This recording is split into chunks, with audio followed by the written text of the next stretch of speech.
A dying man held a secret that had shaped decades of history. Marcus Klingberg was 92 years old, lying in a Tel Aviv hospital room in May 2010, and he had never told the complete truth. Not to his wife who died heartbroken and confused. Not to the Israeli scientists who trusted him like family. Not even to the Soviet handlers who ran him for 35 years.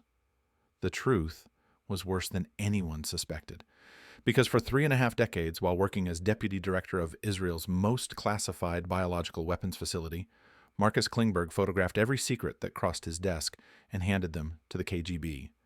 15,000 pages of classified documents, every pathogen, every delivery system, every vulnerability.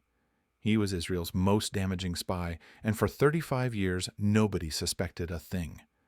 This is the story of how one man fooled everyone, why he did it, and what it cost him. Marcus died on May 19, 2010. Heart failure, pneumonia, organ shutdown. His body was 89 pounds, destroyed by Parkinson's disease and 15 years in solitary confinement. Only one person sat beside his hospital bed, Sarah, his dead wife's niece. She held his skeletal hand as his breathing became shallow. His final words were in Polish, a language from his childhood that he hadn't spoken in 70 years. Sarah didn't understand what he said. Marcus couldn't repeat it. Then he was gone. But to understand why this moment mattered, why intelligence agencies across the world studied his case, why his betrayal changed how nations protect their secrets, we need to go back. Back to before the arrest, before the prison cell, before the decades of deception. We need to go back to where it started, to a young medical student in Warsaw who believed he could change the world, Poland, 1936. Marcus Klingberg was 18 years old and angry. He watched Nazis march in Germany, saw Polish fascists attack Jewish students in university corridors, felt the world sliding toward catastrophe. His father was a physician who treated poor patients and died poor himself. Marcus learned early that intelligence and dedication meant nothing without power. The communists offered power. They promised a world where workers controlled their destiny, where fascism would be crushed, where people like his family wouldn't live in constant fear. A communist recruiter approached him in a basement cafe near the university. The man knew Marcus's background, knew his politics, knew his resentment. The pitch was simple. The fight against fascism needed committed people, people who understood science, people willing to sacrifice for the cause.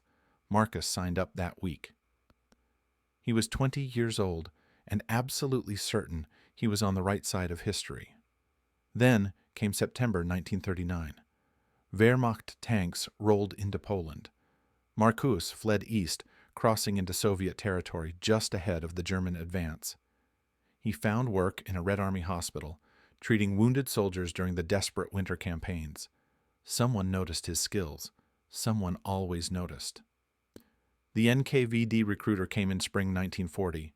They met in a hospital supply room. The recruiter was direct.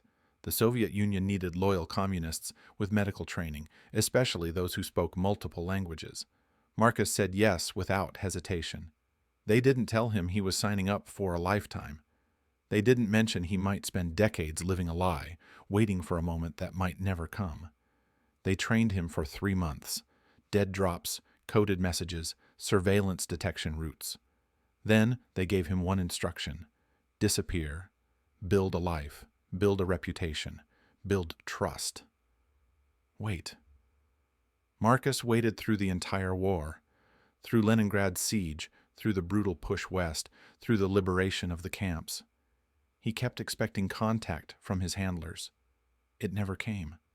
By 1945, he assumed they'd forgotten him or written him off as lost. He made his way to Sweden with other Jewish refugees. He married Emma, a woman who'd survived Auschwitz. They built a quiet life. He studied medicine properly, earned credentials from Swedish universities. He almost convinced himself the NKVD chapter was over. The contact came in Stockholm, 1948. A man approached him outside the university library and spoke code phrases Marcus thought he'd forgotten. The man explained that Israel was about to become a state. It would need doctors. More importantly, it would build defense programs. Someone loyal to the Soviet cause needed to be inside those programs. Marcus felt the old conviction returning. He was being called to serve. 3 months later, he was on a ship to Haifa. Integration was shockingly easy. Israel desperately needed trained physicians with research experience. Marcus's credentials were genuine. His commitment to the new state appeared absolute. He learned Hebrew fluently within a year. He and Emma settled into life in Tel Aviv. He took a position at a government hospital and began publishing research on infectious diseases. His work was exceptional. Within years, defense planners were noticing. The invitation to join Ness Ziona came in 1957. The Israel Institute for Biological Research. The name was deliberately boring, designed to avoid questions. Behind its concrete walls and eucalyptus trees, scientists developed vaccines and antidotes. That was the cover story. The real work happened in sealed wings, where only 20 people had access. They were building biological weapons: anthrax, botulinum toxin, plague bacteria modified for increased lethality. Israel was preparing for wars it hoped would never come, and they wanted Marcus Klingberg to help. The security screening was thorough, but 9 years in Israel had given Marcus an impeccable record. Nothing connected him to the NKVD. The Soviets had made sure of that. His file was spotless. In October 1957, Marcus walked into Ness Ziona for the first time and understood the scope of what he'd been given access to. This wasn't a small research lab. It was a full biological warfare program, and he was going to photograph every page of it. His first Soviet contact in Israel came 2 months later. The system was elegant in its simplicity. A dead drop in Rehovot, a town near the facility. Marcus would place documents in a cavity beneath a specific park bench. Collection happened within 72 hours. He never saw his handler. The handler never knew Marcus's real identity. If one link broke, the other survived. Sunday mornings became his operational window. He'd walk to Rehovot's market, buy bread, sit on the bench feeding pigeons. Natural, unremarkable. Tourists did it every day. But while pigeons pecked around his feet, Marcus's hand would reach beneath the bench and deposit a small package wrapped in waterproof material. By Monday, that package was in Soviet hands. By Tuesday, it was being analyzed in Moscow. The early packages contained basic information: facility layouts, personnel rosters, research areas, testing the system, proving it worked. Then Marcus's packages grew more substantial: research protocols, vaccine formulas, defensive measures against specific pathogens, and eventually the crown jewels: weaponization techniques, delivery systems, production capabilities. Everything Israel knew about turning diseases into weapons, the Soviets knew within weeks. Marcus used a Minox camera, standard KGB issue, smaller than a cigarette pack. Documents were stored in his office, safe. He'd remove 1 or 2 at a time, bring them home, photograph them while Emma watched television in the next room, return them the next morning. The routine became automatic. He'd set up the camera on his desk, position the document under the lens, click through exposures. 30 seconds per page. In the next room, he could hear Emma laughing at a comedy program. The cognitive dissonance people assumed he must have felt simply didn't exist. He felt righteous. He was serving the greater good. By 1970, Marcus had risen to deputy director. He oversaw major research projects. He advised military planners. His colleagues trusted him completely. One researcher later said Marcus was the person everyone went to with problems, professional or personal. He had that quality. People felt safe around him. They told him things, confided in him, never suspected that every confidence, every secret, every breakthrough was being documented and passed to Moscow. Here's what the Soviets received from Marcus Klingberg over 35 years: complete blueprints of Israel's biological weapons program, research on anthrax weaponization showing how to make the bacteria more lethal and resistant to antibiotics, botulinum toxin delivery systems capable of contaminating water supplies, plague bacteria modifications for aerosol deployment, defensive stockpile locations, vaccine production capabilities, decontamination protocols, personnel vulnerabilities, everything. The intelligence had direct operational impact. Soviet biological weapons facilities used Marcus's information to develop countermeasures against potential Israeli attacks. They shared elements with Syria and possibly Iraq. The proliferation chain he initiated extended far beyond anything Marcus had intended, but he never knew that. He only knew he was serving the cause. The years accumulated. The routine became his life. Every Sunday, the same walk to Rehovot. Every month, new documents photographed in his home office. Every year, deeper integration into Israel's defense establishment. Marcus became the institutional memory of Ness Ziona. New scientists arrived, learned from him, eventually left. Marcus remained, constant, trusted, invaluable. And throughout it all, the photographs never stopped. Emma never asked about the camera. She had learned early in their marriage not to ask about his work. The unspoken agreement, his professional life was classified, their personal life was sacred. She kept that bargain for 36 years. She died never knowing the truth about the man she'd married, but someone was finally noticing the pattern. A security officer named Yitzhak had worked at Ness Ziona for 3 years. He was good at his job, which meant he paid attention to things that didn't quite fit. And Dr. Marcus Klingberg's Tuesday afternoon routine didn't quite fit. 3 o'clock, same route through the facility, 5-minute bathroom break, every single week, for months. Yitzhak understood human behavior. People vary. They take breaks when needed, not when scheduled. But Marcus's pattern was rigid, mechanical, like he was following a protocol. Yitzhak expanded his surveillance, tracking Marcus's movements outside the facility. That's when he saw it, Marcus at Rehovot Market on a Sunday morning, sitting on a specific bench, feeding pigeons for exactly 5 minutes, then leaving. Yitzhak had counterintelligence training. He recognized dead drop indicators immediately. The bench, the timing, the routine. He reported his observations to Shin Bet, Israel's internal security service. They conducted their own surveillance over 6 weeks. They photographed Marcus at the bench dozens of times. They identified the collector, a Soviet embassy official with diplomatic cover. They had both ends of the operation. The decision came from the top. Shut it down immediately. The security breach was too severe to let continue even one more day. They needed to know what had been compromised. They needed to know how long this had been running. They needed Marcus alive and talking. The arrest happened at dawn on May 28, 1983. 6 Shin Bet agents entered Marcus's home while he was still in pajamas. They pushed him against the wall, handcuffed him, and began searching. Emma screamed. The agents ignored her. They found the Minox camera hidden in a ventilation duct, found notebooks with coded entries, found a one-time pad tucked inside a book spine. The evidence was overwhelming and undeniable. Marcus said nothing during transport. He'd been trained for this possibility 43 years earlier in Moscow. The training covered interrogation resistance, though he knew it wouldn't matter. Israeli intelligence was efficient. They'd break him eventually. The only question was what to protect and what to reveal. He had 35 years of secrets in his head. Some could still cause damage. Others were obsolete. He'd have to choose carefully. The interrogation room was small and cold.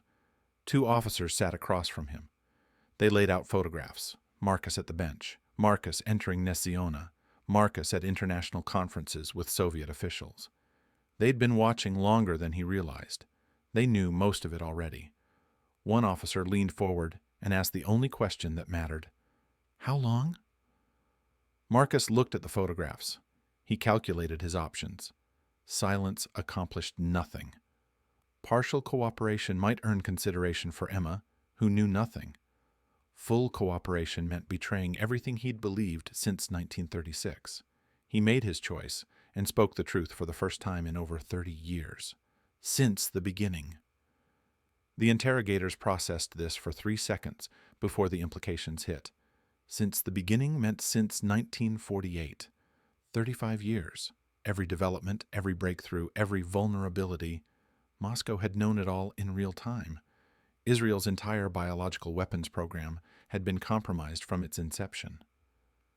The senior interrogator pushed a notepad across the table and told Marcus to start writing. Everything, every contact, every document, every dead drop. Marcus picked up the pen. His hand was steady. He'd been preparing for this moment for decades, even if he'd never admitted it to himself. The writing took 6 days, 300 pages. He detailed his recruitment in Moscow, the training, the dormant period, the reactivation in Stockholm. He described the dead drop system, the photography protocols, the specific documents. He estimated 15,000 pages of classified material passed to Soviet intelligence. The interrogators verified what they could. Everything checked out. The damage assessment began immediately. A team from military intelligence descended on Ness-Ziona and started the brutal process of cataloging what the Soviets knew. The findings were catastrophic. Marcus had photographed everything. Research on anthrax weaponization, botulinum toxin delivery systems, plague bacteria modifications, defensive stockpiles, vaccine production, decontamination protocols, the complete operational blueprint. One detail troubled assessors more than others. In October 1973, during the Yom Kippur War, Israel had prepared certain biological weapons for potential use if the military situation became desperate. Marcus had known about these preparations. He had photographed the deployment orders and passed them to his handlers within 48 hours. The Soviets, who were supplying weapons to Egypt and Syria, could have warned their Arab allies. They chose not to, probably to protect Marcus's position. But they'd possessed critical intelligence during Israel's most vulnerable moment in decades. The government imposed absolute secrecy. No press releases, no public announcements, no trial coverage. Marcus Klingberg became a ghost. His name disappeared from all records at Ness-Ziona. His publications vanished from medical databases. Colleagues who asked received vague explanations about health problems. The secret had to be protected, even though it had been stolen. Emma faced her own interrogation. They needed to know if she was complicit. 2 weeks of questioning, dissecting her marriage, examining every interaction. She insisted she knew nothing. The interrogators believed her. Marcus had kept her completely isolated, following standard tradecraft. She was a victim, not an accomplice. They released her, but kept her under surveillance for years. Marcus's trial happened behind closed doors in January 1984. 3 days. Military judges with security clearances. Marcus pled guilty to all charges. His attorney argued for leniency based on cooperation. The prosecution countered with the scale of betrayal and ongoing damage to national security. The judges deliberated for 4 hours. 20 years in prison. Marcus showed no reaction. He'd expected worse. Israeli law permitted execution for wartime treason, and some prosecutors wanted the death penalty for the Yom Kippur War intelligence alone. The judges chose imprisonment instead, partly because Marcus was 65, partly because execution would require public acknowledgement of the case. They transferred him to Ashkelon prison, maximum security on the Mediterranean coast, solitary confinement immediately, no contact with other inmates, meals delivered through a slot in the steel door, no visitors except his attorney, meetings conducted under full surveillance. The cell measured 3 meters by 4 meters. Concrete walls, concrete floor, narrow bed, toilet, small table, 1 barred window facing a blank wall. 23 hours a day in that space. 1 hour of exercise in a small courtyard, alone, under guard. Marcus adapted because he had no choice. He requested books, received them after security screening, medical journals, history, philosophy. He learned to measure time by small rituals, guard changes, meal deliveries, shadows moving across his cell. Days became weeks. Weeks became years. His identity collapsed into pure routine. The isolation was calculated. Security services feared he might communicate with other prisoners, might get messages to Soviet intelligence. They couldn't risk it. So Marcus sat alone in his cell, day after day, year after year, watching his life reduced to nothing. Here's what that isolation did to him. By year 3, he had developed tremors in his hands. By year 5, his sleep patterns had collapsed, 30-hour wakeful periods followed by 14-hour crashes. By year 7, he weighed 50 kilograms and showed signs of clinical depression that medication couldn't touch. Prison doctors documented the deterioration and recommended reduced isolation. Security services refused. Marcus Klingberg was the most damaging spy in Israeli history. His comfort wasn't a priority. Emma tried to visit him repeatedly. Every request denied. Security protocols permitted no family visits for his classification. She wrote letters instead. Censors read each one, withholding most on security grounds. Emma's letters asked questions about his past, expressed confusion about his double life, tried to reconcile the man she married with the spy he'd always been. The censors couldn't allow those questions answered. Marcus received perhaps 1 letter in 10, always heavily redacted. He wrote back when permitted. The letters he could send contained no substance, asked about her health, mentioned books he was reading, described weather visible from his window. What remained were hollow exchanges between two people who'd shared 36 years without either truly knowing the other. Then came 1991. A guard mentioned it casually while delivering breakfast. The Soviet Union had collapsed. Marcus heard those words and felt something fundamental break inside him. Everything he'd believed, everything he'd sacrificed, every justification for his choices, all of it attached to an ideology that had just died. The Soviet experiment was over. The communist dream that recruited him in 1936 had ended in economic failure and political dissolution. Marcus sat on his prison bed processing this information for hours. He had given Israel's secrets to a country that no longer existed. He had betrayed his adopted homeland for a cause that had collapsed. The mathematics of his life suddenly looked very different. He tried to feel something, regret, anger, vindication, but 7 years of isolation had numbed him too thoroughly. He felt mostly nothing. The geopolitical shift affected his case indirectly. With the Soviet Union gone, some officials questioned whether maximum security still made sense.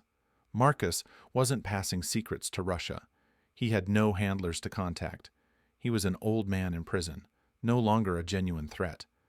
Voices suggested modest relaxation of conditions. Others argued strenuously against any leniency. The debate happened in classified briefings, invisible to Marcus. By 1993, journalists were investigating rumors about a secret spy case from the 80s. Someone leaked fragments of Marcus's story. Not enough for publication, but enough to confirm something significant had been buried. The government tried to suppress it, but the story was leaking despite their efforts. Multiple news organizations knew the rough outline. Israel had caught a major spy inside the biological weapons program, someone who'd operated for decades undetected. The publicity created unexpected consequences. Human rights organizations began asking questions. If the unnamed prisoner was elderly and in poor health, what were his conditions? International law had standards for treatment of prisoners, even spies. Organizations like Amnesty International made inquiries through diplomatic channels. Marcus's attorney seized the moment. New appeal, September 1995. Argument: Marcus's imprisonment conditions violated international standards for elderly prisoners. Medical evidence of deterioration from isolation. References to the European Convention on Human Rights. The appeal went to civilian judges this time, not military. They were more receptive to humanitarian arguments. While courts debated, Marcus continued deteriorating, now 77. Tremors had spread to his legs, walked with difficulty. Prison doctors diagnosed Parkinson's disease, almost certainly accelerated by imprisonment conditions. They prescribed medication that helped minimally. His cell had become his entire world. He knew every crack in the walls, had counted window bars thousands of times, had read every permitted book multiple times. Time had lost normal meaning. The civilian court ruled in February 1996, split decision. 2 judges favored modifying conditions, minimum security, more visits, reduced isolation. 1 dissented on security grounds. Majority prevailed. Marcus would transfer to Herman Prison in northern Israel, a facility for prisoners approaching release. The transfer happened April 1996. The environment was radically different. Small room instead of a cell, interaction with other prisoners during meals and recreation, access to television.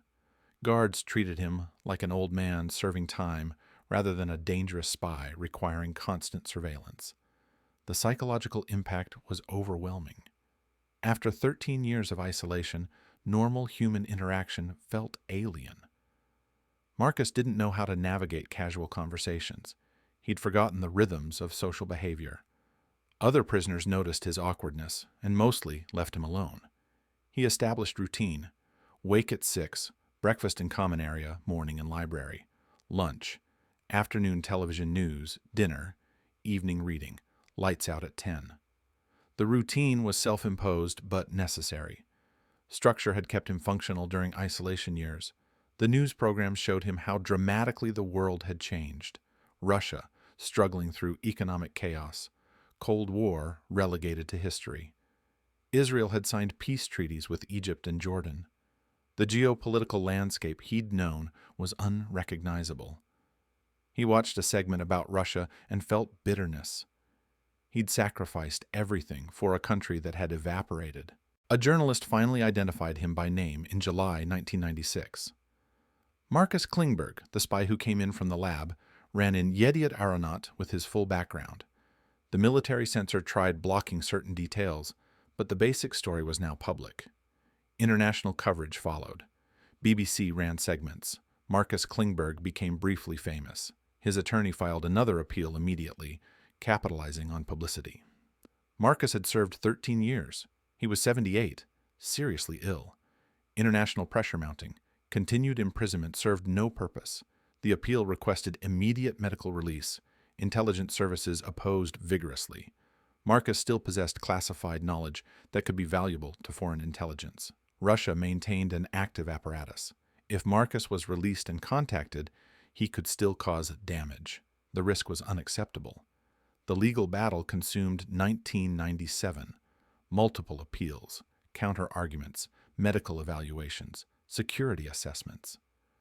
Marcus participated minimally, providing documentation when required, but remaining passive. He'd learned not to invest hope in outcomes he couldn't control. December 1997, Marcus was hospitalized with severe respiratory problems. Prison doctors told his attorney frankly that Marcus might not survive another year. The medical assessment went into the Supreme Court submission. The Supreme Court of Israel agreed to hear the case, significant because they rarely involved themselves in security prisoner matters. The hearing took place February 12, 1998. Marcus wasn't present. 4 hours of arguments, medical evidence versus security assessments.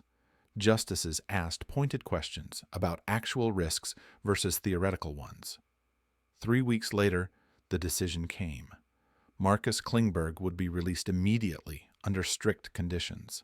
Monthly reporting to authorities. Cannot leave Israel. No contact with foreign nationals without permission.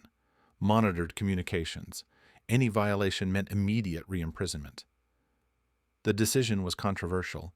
Some thought it too lenient. Others believed it appropriate, given his age and health.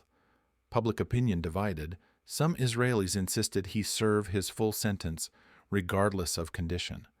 Others felt keeping a dying 80-year-old in prison accomplished nothing. Marcus received the news March 5, 1998.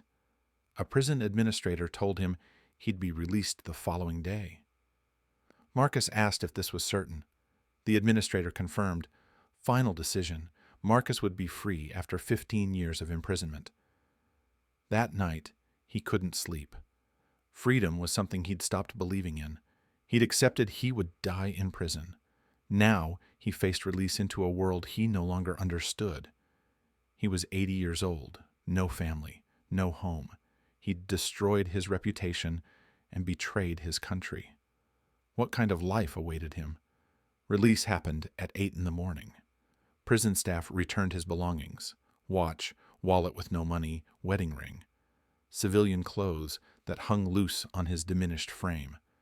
An official read him release conditions and made him sign acknowledgement documents. A car waited to take him to a government-arranged apartment in Tel Aviv. He walked out of Herman Prison into morning sunlight. The air smelled different. Sounds were overwhelming after years of prison quiet. A reporter and photographer had learned about the release and waited at the gate. The reporter shouted questions. Marcus ignored them and got into the car. The driver pulled away, and Marcus watched the prison recede through the rear window. The apartment was small, 2 rooms in a building south of city center. Basic furniture, kitchen appliances, television, windows overlooking a busy street. The official explained rules again: monthly reporting, no foreign contacts, monitored phone, violations meant prison. Marcus confirmed understanding. The official left. Marcus stood alone in the apartment and felt silence pressing against him. After 15 years of prison structure, freedom felt disorienting rather than liberating. He didn't know what to do with himself. He walked to the window and watched traffic move past. People going to work, living normal lives, unaware a traitor was watching from above. The next morning he walked to a nearby cafe. Simple act, revolutionary feeling. Sitting at a table, ordering coffee, reading a newspaper without censorship. The cafe owner recognized him. His photo had been in papers. The man served him with obvious reluctance. Other customers stared. Marcus drank his coffee quickly and left. This pattern repeated over following weeks. He ventured out for necessities, but encountered recognition and hostility. Israel was small. His face was known. People crossed the streets to avoid him. Shop owners refused service. He received threatening letters. Someone spray-painted "traitor" on his building. Police investigated but made no arrests. His attorney visited regularly, helping with practical matters. Marcus had no income. He applied for a government pension based on years at Nes Ziona, which provoked outrage when public. How dare a convicted spy receive government money? Officials scrambled to deny it, but eventually determined they couldn't.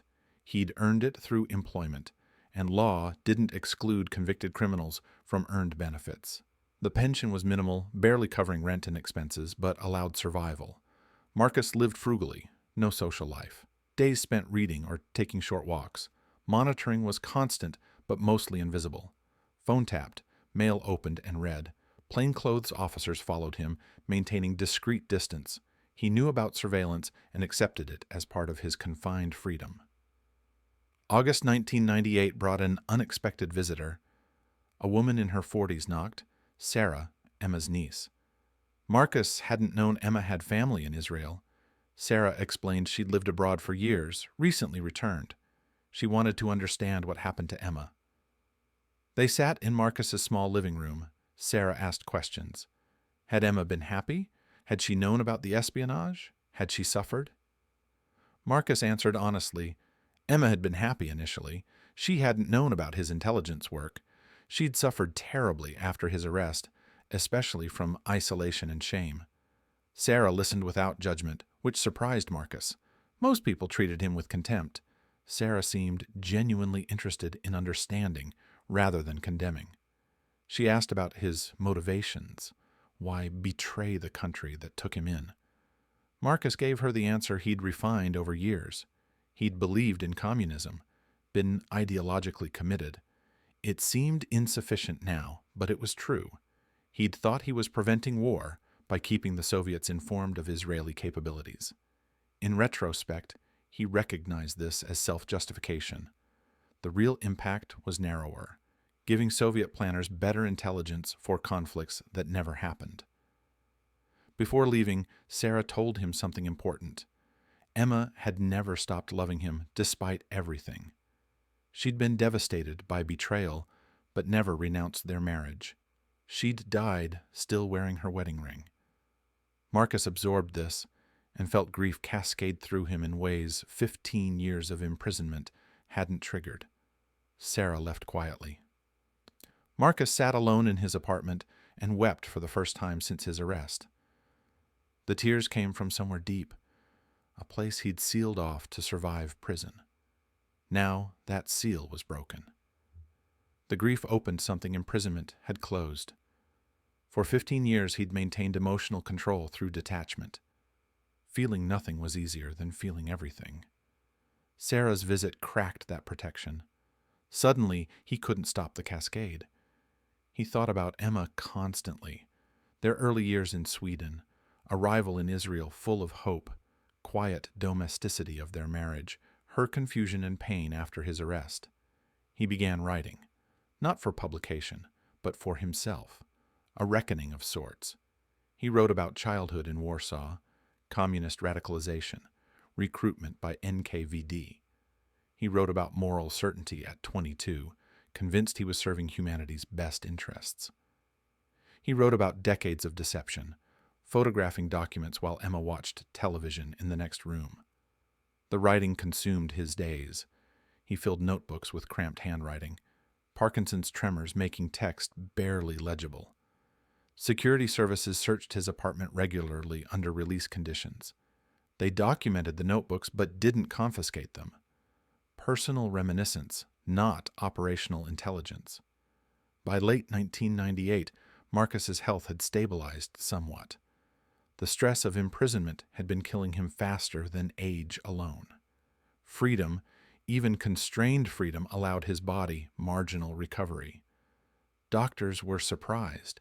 They'd expected rapid deterioration. Instead, he found fragile equilibrium.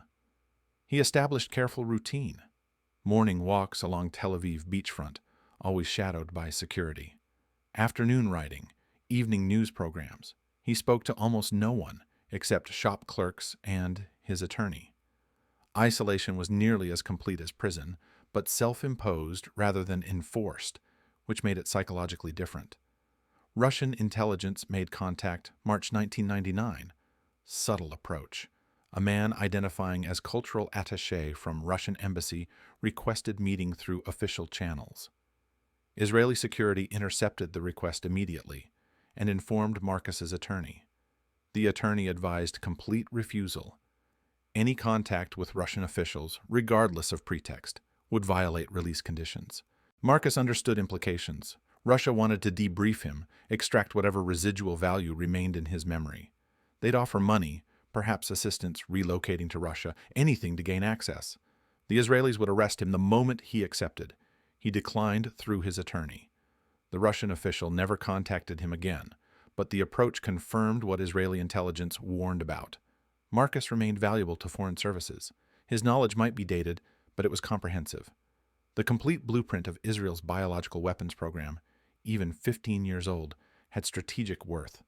Security services increased surveillance after the Russian contact. Monthly reporting became weekly. Apartment searches became more frequent. Message was clear. They were watching for any indication he might reestablish intelligence relationships. Marcus cooperated fully. Understanding resistance would land him back in prison immediately.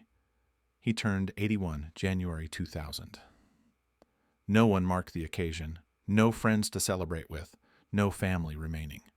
Sarah had visited a few times, but eventually stopped. Even familial obligation had limits when dealing with a convicted traitor.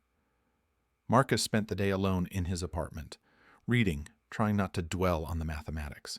81 years old, most spent in deception or imprisonment, nothing of value accomplished. A former colleague from Ness Ziona contacted him unexpectedly, April 2000. David Rosen had worked in microbiology during the 70s. They'd known each other professionally, but were never friends. Rosen called, a conversation security services recorded, and asked to meet. Marcus was suspicious. After 25 years of no contact, why would Rosen suddenly want to meet? Marcus asked directly if intelligence had sent him. Rosen denied it, claimed personal curiosity. He wanted to understand what had driven Marcus to betray the country. Marcus agreed to meet, partly from loneliness, partly from curiosity about Rosen's real agenda. They met at a Tel Aviv cafe, Marcus's security shadow watching from nearby. Rosen was 73, retired, suffering from emphysema. He looked frail, but mentally sharp. He told Marcus he'd read everything published about the case and still couldn't reconcile the dedicated scientist he'd known with the spy who'd been arrested. Marcus gave him truth. Compartmentalization wasn't difficult when you believed in the cause. Every document passed to Soviets felt like contributing to greater good, helping the socialist world counter Western imperialism. The cognitive dissonance people assumed simply hadn't existed. He'd felt righteous, not conflicted. Rosen processed this and asked another question. Did Marcus understand how much damage he'd caused? Not to abstract national security, but to specific people whose careers were destroyed, programs shut down, research abandoned because Soviets knew about it. Marcus admitted he hadn't thought in those terms. He'd focused on ideology, not consequences. Rosen pressed harder. People had trusted Marcus, colleagues, friends. He'd betrayed all of them personally, not just the state. This argument landed differently than abstract condemnations. Marcus had spent years justifying actions through ideological frameworks. Rosen was presenting simpler moral equation. Betraying trust was wrong, regardless of political beliefs. Marcus had no effective counter. He acknowledged Rosen was right.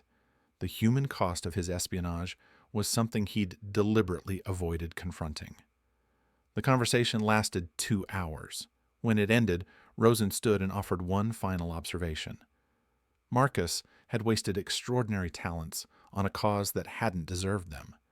If he'd put the same dedication into legitimate research, he could have saved countless lives. Instead, he'd spent his career helping the Soviet Union prepare for biological warfare. That was the real tragedy, not what Marcus took from Israel, but what he failed to give to humanity. Marcus sat alone after Rosen left and felt weight of this judgment. Rosen hadn't been cruel or accusatory. He'd simply stated facts. Marcus's intelligence and skills could have contributed genuine value to the world. Instead, he'd devoted them to espionage. The lost potential was more damning than the betrayal itself. The meeting affected Marcus profoundly. He began viewing his past differently, less through ideological justification and more through moral consequence. His writing changed tone. Earlier notebooks had been defensive, explaining communist convictions. Later notebooks showed emerging regret, not for ideology itself, but for human damage caused. Then came September 11th, 2001. The world changed in ways that affected Marcus indirectly. The attacks triggered global reassessment of security threats. Biological weapons, which had seemed like Cold War relics, suddenly became urgent concerns again. Israeli officials revisited Marcus's case with fresh urgency. They analyzed what he'd given Soviets and considered whether that information might have proliferated to terrorist organizations. Russia's control over former Soviet facilities was incomplete. Materials had gone missing. Scientists had sold knowledge to highest bidders. Had Marcus's intelligence contributed to dangerous dispersal? Assessment concluded direct links were unlikely, but couldn't be ruled out. Marcus had provided comprehensive information about pathogens, delivery systems, defensive measures. That knowledge was in Russian archives, accessible to whoever had right clearances or connections. Chain of custody was broken. His betrayal had extended consequences far beyond Cold War context. Marcus learned about these reassessments through news coverage. He read articles about bioterrorism threats and recognized elements from his own work. Research he'd conducted on anthrax weaponization in the 60s was being discussed as terrorist threat in 2001. His espionage had potentially contributed to making that threat more viable. The moral weight increased. He was now 83 and increasingly frail. Parkinson's progressed despite medication. He walked with a cane, struggled with basic tasks. Security officers, recognizing his deteriorating condition, began treating him less like threat and more like elderly man requiring monitoring. Surveillance continued, but intensity decreased. In 2003, a French journalist published a book about Israeli intelligence operations. The book included a chapter on Marcus's case, drawn from interviews with former officers and declassified documents. The journalist portrayed Marcus as ideological true believer who'd sacrificed everything for a cause that betrayed him. The book was sympathetic without excusing his actions. Marcus obtained a copy through his attorney and read it with mixed feelings.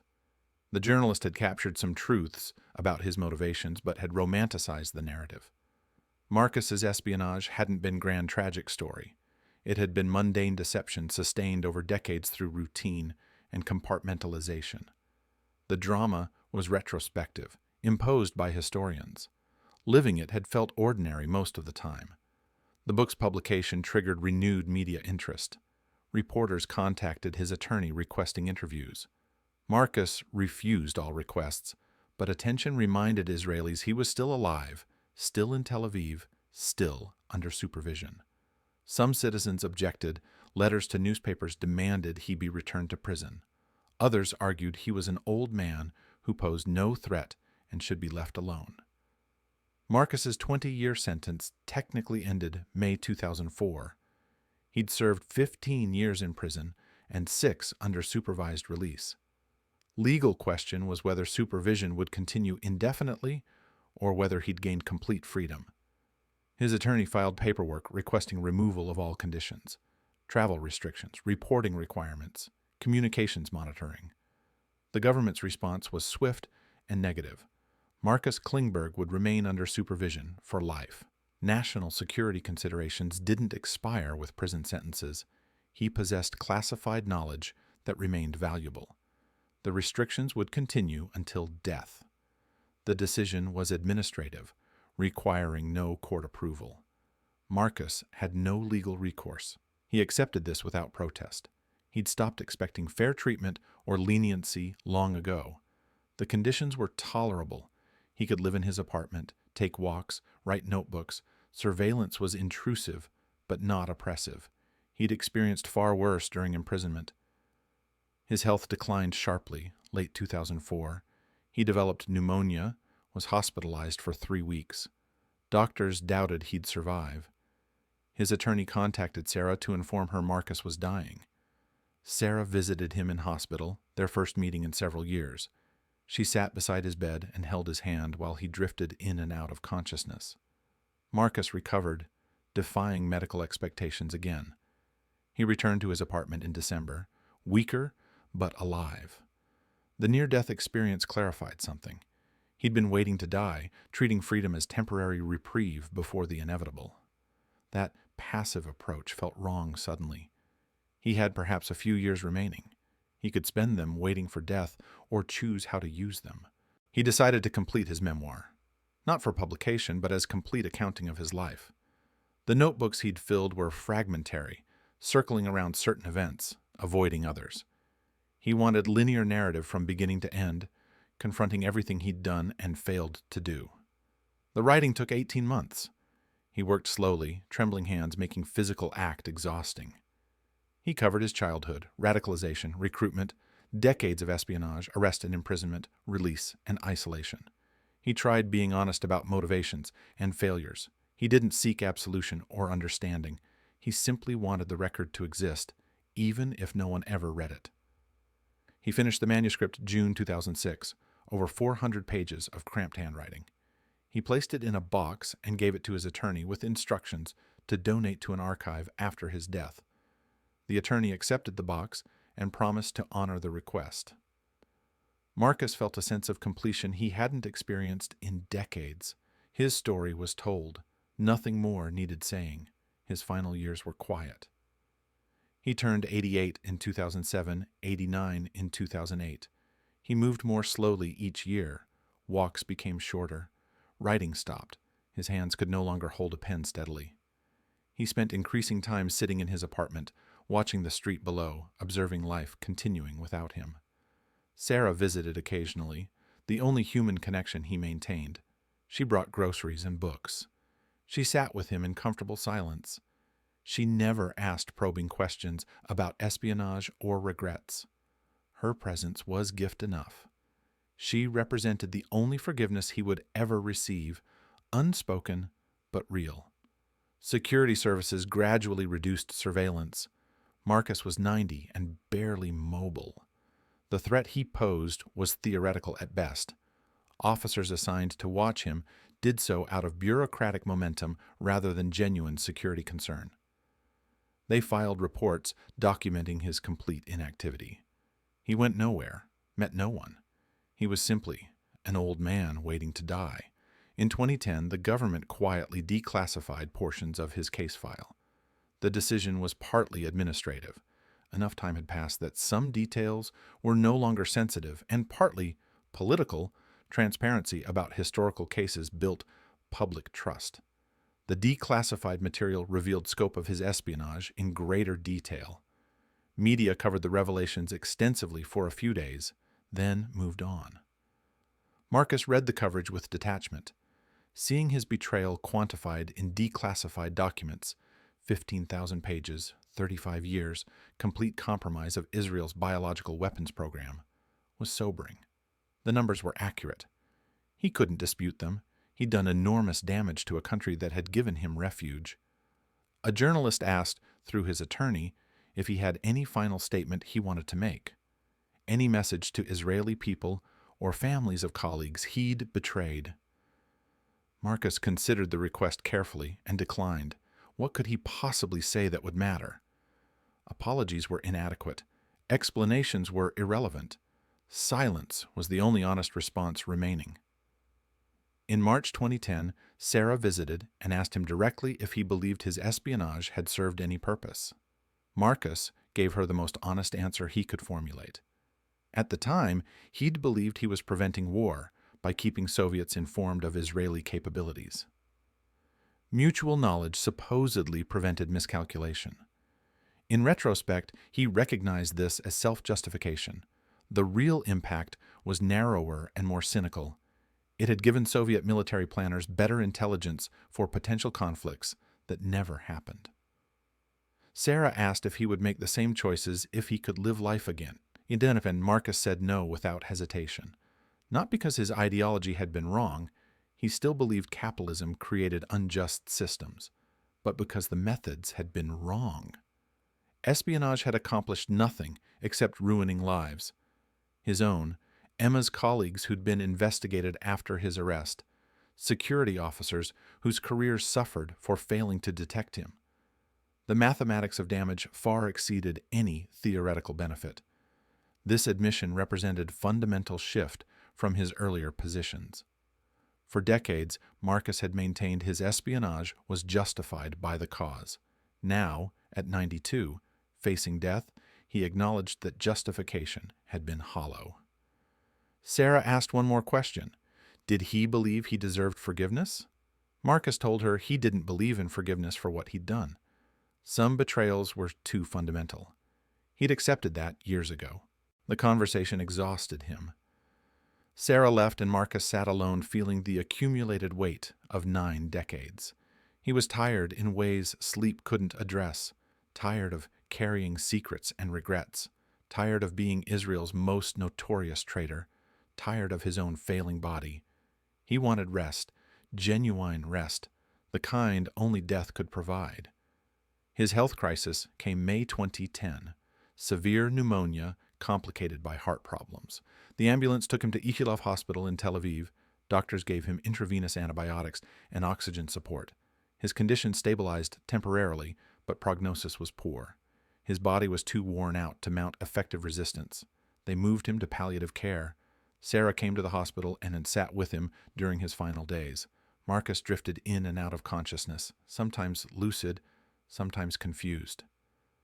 During lucid moments, he spoke about Emma.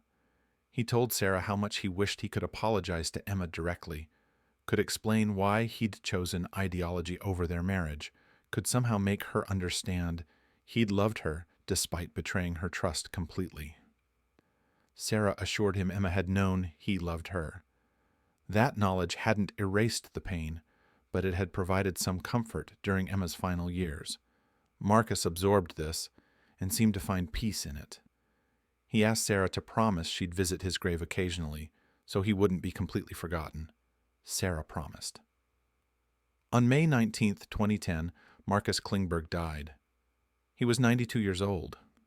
The cause was pneumonia, complicated by multiple organ failure.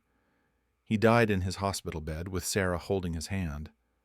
His final words, spoken so quietly Sarah barely heard them, were in Polish, a language from his childhood he hadn't spoken regularly in 7 decades. She didn't understand what he said. He couldn't repeat it. The Israeli government issued a brief statement acknowledging his death. The announcement was factual and cold. Marcus Klingberg, convicted spy who betrayed Israeli biological weapon secrets to the Soviet Union, had died at age 92. No condolences, no tributes, just confirmation of death. Media coverage was extensive but brief. Newspapers ran obituaries summarizing his case. Decades of espionage, the arrest, imprisonment, final years under supervision. Some articles were sympathetic, portraying him as ideological believer crushed by history. Others were harsh, emphasizing damage and arguing he'd received too much leniency. Most were simply factual, treating his death as end of espionage case belonging to a different era. The funeral was small. Sarah arranged it according to Jewish customs, despite Marcus's communist atheism. A handful attended: Sarah, Marcus's attorney, 2 distant relatives Sarah had located, and several security officers who attended officially to confirm his death. No eulogies. The burial was quick and efficient. His grave marker bore his name, birth year, and death year. Nothing else. No epitaph. No indication of who he'd been or what he'd done. In months following his death, Israeli intelligence conducted final assessment of his case. They wanted to understand complete impact of his espionage now that enough time had passed for proper evaluation. The team included analysts who'd worked his case during imprisonment and younger officers bringing fresh perspectives. The findings were sobering. Marcus had provided the Soviet Union with comprehensive intelligence on Israel's biological weapons program from inception through 1983. This intelligence had been shared with Soviet allies, including Syria and potentially Iraq. The knowledge had influenced how these countries developed their own biological weapons capabilities. The proliferation chain Marcus initiated extended far beyond Cold War context. More troubling was psychological impact on Israel's scientific community. After Marcus's arrest, suspicion had fallen on other scientists at Ness Ziona and related facilities. Several researchers with foreign backgrounds faced intense scrutiny. Some were quietly dismissed despite no evidence of wrongdoing. The paranoia Marcus's betrayal generated had damaged innocent careers and created lasting mistrust within Israel's defense research establishment. The financial cost was also substantial. After his arrest, Israel had been forced to redesign significant portions of its biological defense program under assumption Soviet intelligence knew everything. New facilities were built, new protocols developed, research duplicated or abandoned. The economic impact ran into hundreds of millions of dollars, possibly more. Yet the assessment noted a paradox. Despite massive intelligence compromise, Israel's biological weapons program had never been publicly exposed or internationally sanctioned. The Soviets had known about it, but kept that knowledge classified. They'd used intelligence for strategic planning, but never weaponized it diplomatically. The secret had remained secret, even though it had been stolen. The assessment team also evaluated whether Marcus had been part of larger spy ring or operated alone. They reviewed every contact he'd made, every colleague he'd worked with, every suspicious incident during his tenure. The conclusion was definitive. Marcus had been solo operator. No evidence suggested other penetrations of the biological weapons program. His betrayal had been comprehensive but singular. This finding provided some reassurance but raised uncomfortable questions. If one man working alone could compromise an entire strategic program For 3 decades, what did that say about security protocols? How had someone with Marcus's background, foreign-born, communist sympathies in youth, minimal vetting before recruitment, gained such extraordinary access? The failures were systemic, not individual. Israeli intelligence implemented multiple reforms based on lessons from the Klingberg case, enhanced background checks for anyone working in sensitive programs, mandatory polygraph testing at regular intervals, stricter compartmentalization so no single individual could access complete program information, counterintelligence training for scientists to recognize recruitment attempts. The reforms came too late to prevent Marcus's espionage, but might prevent future cases. International intelligence services studied the Klingberg case intensively. The CIA produced classified analysis, examining how Marcus evaded detection so long. British MI6 reviewed their own scientific programs, looking for potential Klingberg-style penetrations. The case became teaching example in intelligence training programs worldwide, demonstration of how ideological motivation, patient tradecraft, and institutional blind spots could create catastrophic security breaches. Russian intelligence, successor to KGB and GRU, maintained silence about Marcus after his death. They never acknowledged him as their agent, never released documents from his case file, never commented on his espionage career. The silence was strategic. Confirming Marcus's work would validate Israeli accusations and potentially compromise sources and methods that might still be operational. Better to let the case fade into historical ambiguity. Marcus's memoir, the 400 pages he'd written during final years, was donated to an Israeli archive as he'd requested. The archive placed it under restricted access. Researchers could view it by application, but it couldn't be published or quoted without government permission. A few intelligence historians read it and found it remarkable for its candor. Marcus had documented his recruitment, training, operational protocols, psychological state during decades of deception. The memoir was neither apologetic nor defiant, simply honest. One passage struck multiple readers as particularly revealing. Marcus had written about a moment in 1978, 20 years into his espionage career, when he sat in his office at Ness Ziona and suddenly felt the full weight of his double life. He described looking at classified documents on his desk and feeling disconnected from both his Israeli identity and his Soviet mission. He was neither the dedicated scientist colleagues believed him to be, nor the committed communist agent his handlers thought they were running. He was something else, a man trapped in a role he'd created but could no longer fully inhabit.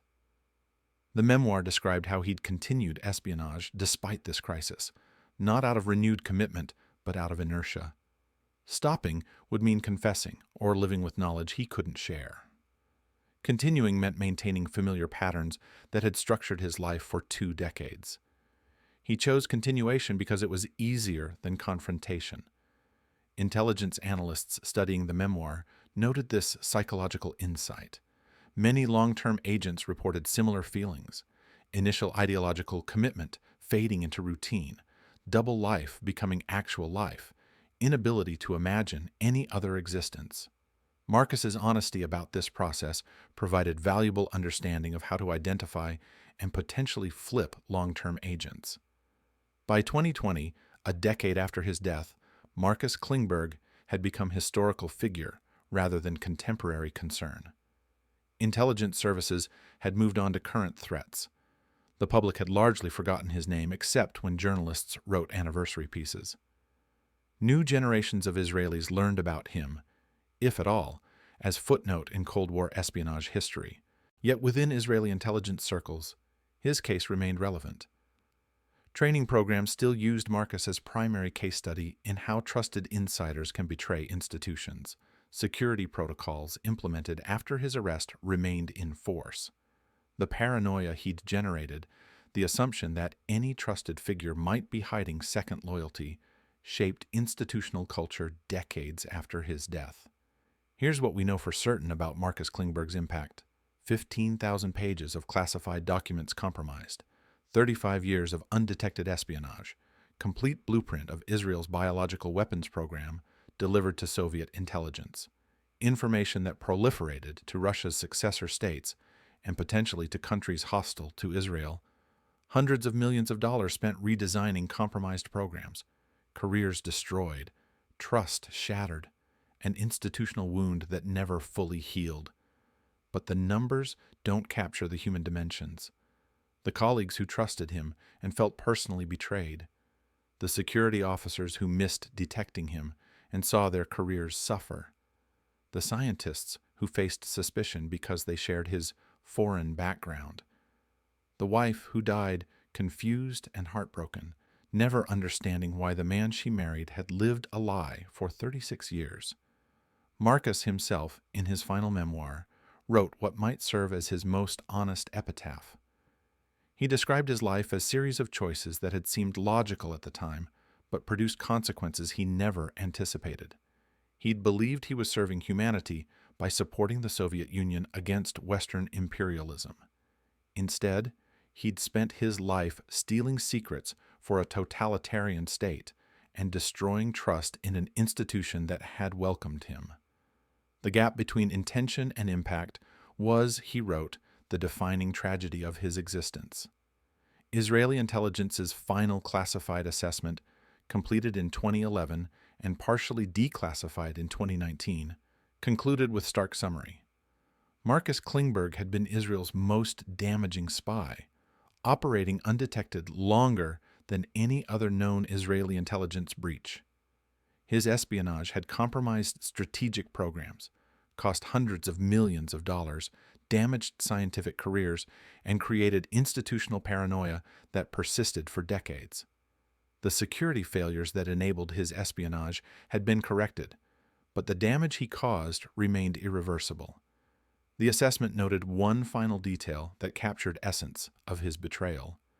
In 35 years of espionage, Marcus had never shown signs of moral struggle or psychological conflict that might have revealed his double life. He'd compartmentalized completely, functioning as dedicated scientist by day and committed spy by night, never allowing the two identities to merge or conflict. This psychological capacity for sustained deception was perhaps his most remarkable and disturbing characteristic. So what does Marcus Klingberg's story teach us?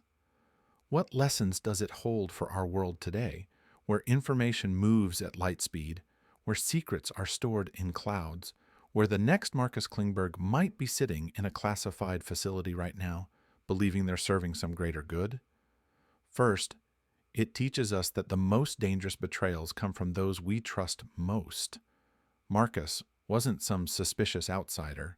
He was the person everyone went to with problems, the institutional memory, the trusted expert. His colleagues would have vouched for him without hesitation. That trust was his greatest weapon. Second, it shows us that ideology can override every other moral consideration. Marcus wasn't motivated by money, or blackmail, or personal grievance. He genuinely believed he was doing the right thing. That conviction allowed him to photograph secrets while his wife watched television in the next room. It allowed him to smile at colleagues while systematically betraying them. Belief is a powerful anesthetic for conscience. Third, it demonstrates that security systems fail not because they're poorly designed, but because humans trust other humans. All the protocols in the world can't protect against someone who's patient enough, dedicated enough, and trusted enough to wait decades for the right access. Marcus waited 43 years from his initial NKVD recruitment to his arrest. 43 years of living a lie. That's not just espionage. That's commitment at a level most people can't comprehend. And finally, it reminds us that betrayal has consequences that ripple far beyond the immediate damage. Marcus died in 2010, but his intelligence might still be circulating in Russian archives, Syrian facilities, or places we don't know about. The knowledge he stole doesn't expire. It propagates. It proliferates. His betrayal in 1960 could theoretically enable an attack in 2025. That's the terrifying mathematics of espionage. The half-life of stolen secrets can outlast the lives of everyone involved. Marcus Klingberg's story ended with his death in a Tel Aviv hospital, alone except for one family member, unmourned by the country he betrayed and forgotten by the cause he served. He'd sacrificed everything: his integrity, his marriage, his reputation, his freedom, and accomplished nothing of lasting value. The Soviet Union he served collapsed. The secrets he stole became obsolete. The ideology he believed in was discredited. In the end, Marcus Klingberg proved something both profound and disturbing about human nature. We're capable of extraordinary dedication to causes that don't deserve it.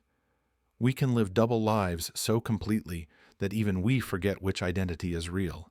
We can betray everything and everyone while believing we're heroes, and we can die never fully understanding that the story we told ourselves was a lie. His life's work, both the legitimate science and the espionage, produced nothing of lasting value except a cautionary tale. A reminder of what happens when conviction becomes betrayal and dedication becomes destruction. When the person everyone trusts is the one person no one should have trusted. Because sometimes the people who seem most committed to protecting us are the ones putting us at greatest risk. Sometimes the colleague who stays late working is photographing secrets. Sometimes the expert everyone relies on is the enemy. And sometimes, like with Marcus Klingberg, by the time we figure it out, 35 years of damage has already been done. That's the real lesson of Marcus Klingberg. Not that espionage is dangerous, we already knew that, but that the most dangerous enemy isn't the obvious one. It's the one who looks exactly like a friend.